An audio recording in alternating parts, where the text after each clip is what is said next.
Hello everybody and welcome to a brand new Genentech PC product showcase. Today's featured product is going to be the new Asus G701VI. This is going to be the very first laptop model from Asus that has the full-fledged NVidia GTX1080 GPU in it. As with all the other G71 models, this is going to be a 17-inch gaming laptop. We'll go ahead and kick off the full review by unboxing it for you and show you what you get inside. So here you can see that we have the two boxing technique being used. The outside box is fairly plain. The inside box, we have our cover art and some of our statistics on it. And this box just wedges open and we have our laptop right on top, covered with a protective cloth so it doesn't get scratched. And there's the G71. We'll set that aside and we'll dig deeper into the box.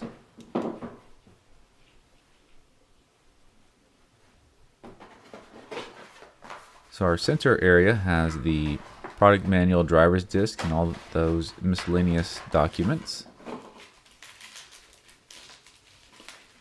We get one cleaning cloth and a Velcro strap for cord management.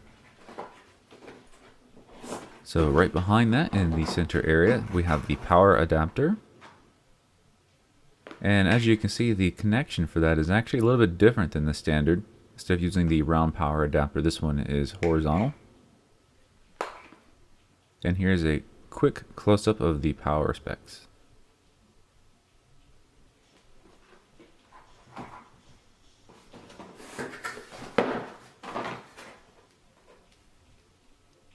Our Regions power adapter cable. And that's actually everything that's going to go into the box. So we're done with our unboxing and we'll move on to some of the review. Alright, let's start benchmarking by starting off on the scales here. I'm seeing how much this weighs. 8 pounds and 4 ounces for the G71. The power adapter that you're going to bring along with you is at 3 pounds and 2 ounces.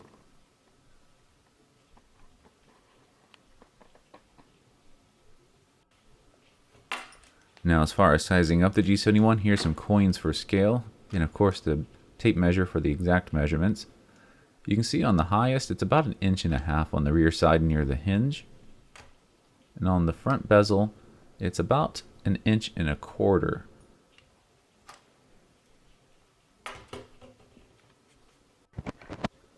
Alright, so the next thing we're going to do is step into the system BIOS and just give you a quick tour here. You can see we have 32 gigabytes of RAM pre-installed. We'll just flip through all the different tabs here. Just a fast, high-level overview.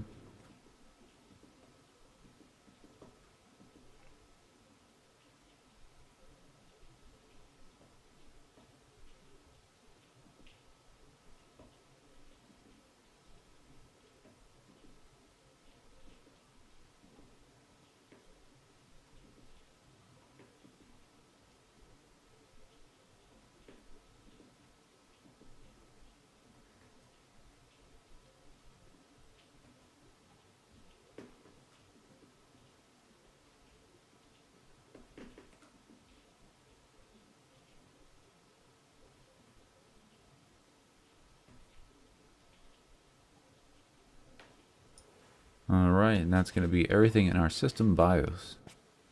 So our first task outside the BIOS is going to be booting into the operating system, and we're going to time that out and see how fast we can get that to come up for boot speeds.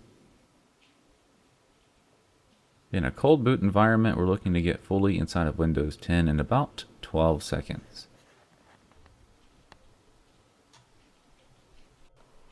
And for the boot speeds, here's a quick record of the read and write speeds of the solid-state disks. Alright, so as we continue on in the review, let's go ahead and take a look at the product overview. From the top keyboard angle, you can see we have a really nice finish here. A couple of our badges as far as the features and hardware inside. We have a low-profile chiclet-style keyboard that is backlit. However, it is just a solid color red. It's not the RGB type where you change the colors. Up above we have some macro hotkeys as well as a quick hotkey for the recording.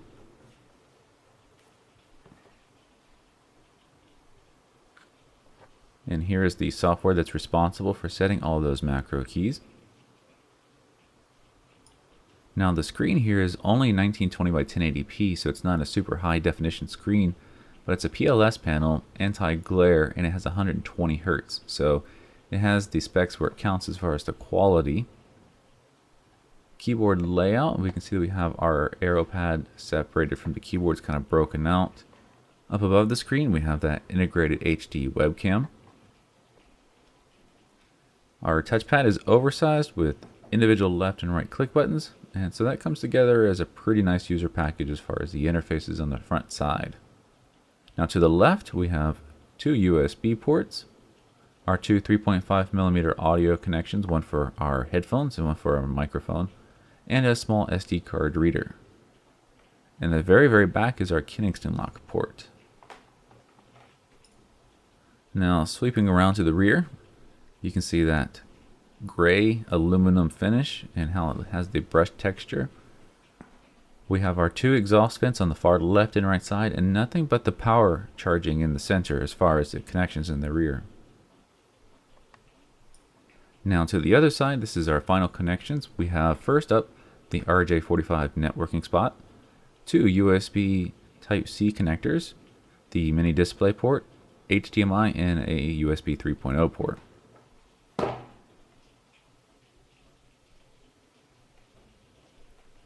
That's all of our connections and interfaces, and we'll just kind of close the lid and spin it around to give you a view of everything.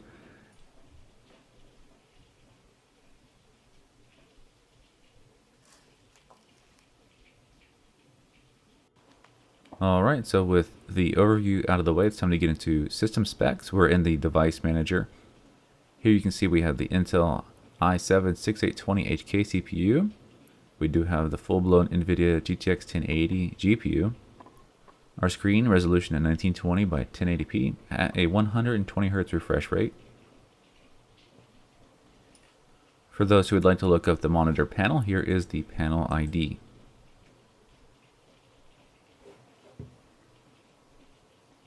And of course it is compatible with the NVIDIA G-Sync.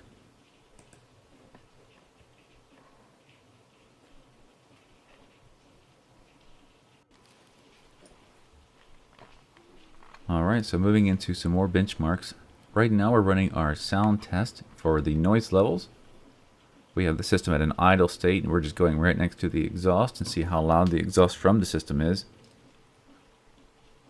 As we usually say in each review, the best way to look at these numbers is just to watch more than one review and see if another system you're interested in is louder or quieter, and then that gives you a good idea. Now the next test we're running is going to be the temperature test. So using the new infrared camera that we have, we're giving you a live view of the temperatures of the laptop. And what you want to look for here is, where would your hands be touching? Is that somewhere that's hot? And of course you want to see high temperatures in the exhaust areas, because that's where the system should be getting rid of all the heat.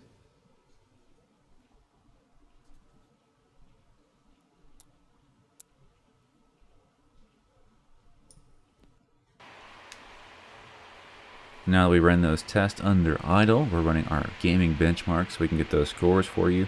And while the system is under load, we'll come back and show you the new sound levels. So you can see the exhaust has come and spooled up, and the sound levels have gone up accordingly.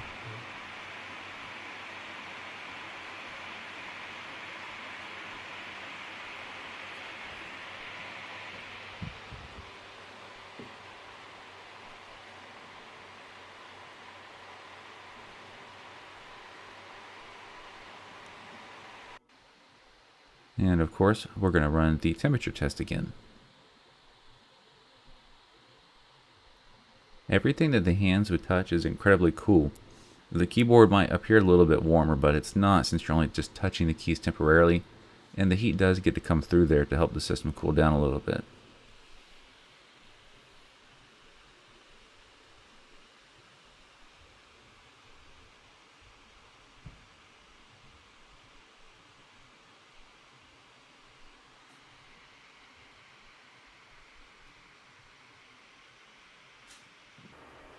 Alright, so our benchmarks are done, and 3D Mark 11 got a score of 19,899. the GPU's information on the GTX 1080, and our temperatures. So our CPU logged in the upper 90s and our GPU came in at the upper 80s. So the GPU stayed fairly cool and the CPU got a little bit warmer than we normally like to see it. Now the GPU was not running G-Sync during that test. And of course we still have our Firestrike score to come in at 16,722. We'll go double check our temperatures and see if it did any different on this test. So the CPU is still in the upper 90s, but a little bit cooler it looks.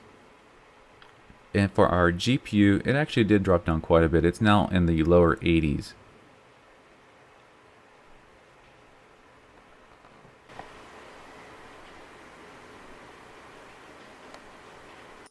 Alright, so let's move on to one of our final tests. This is the speakers.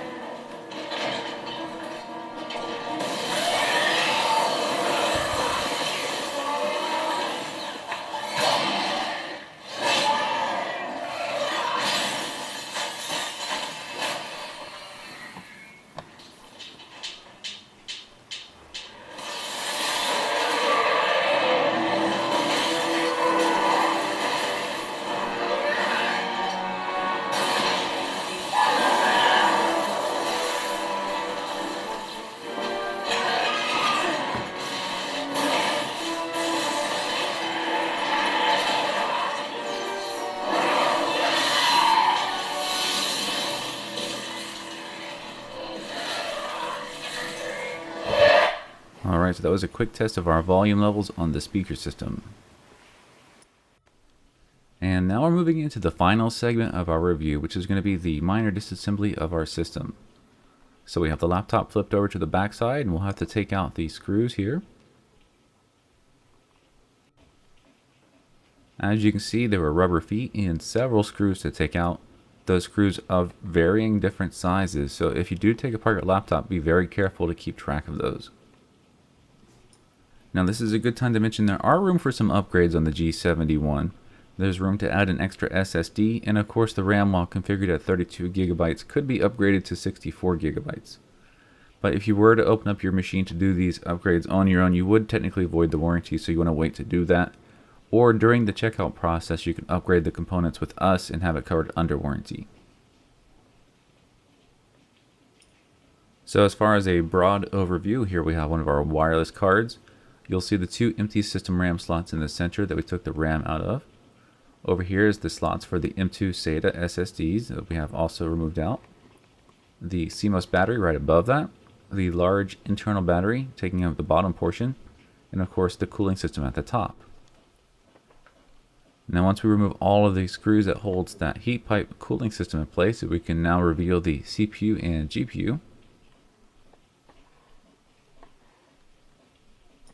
And that, ladies and gentlemen, does conclude our disassembly and review for the Asus G701VI.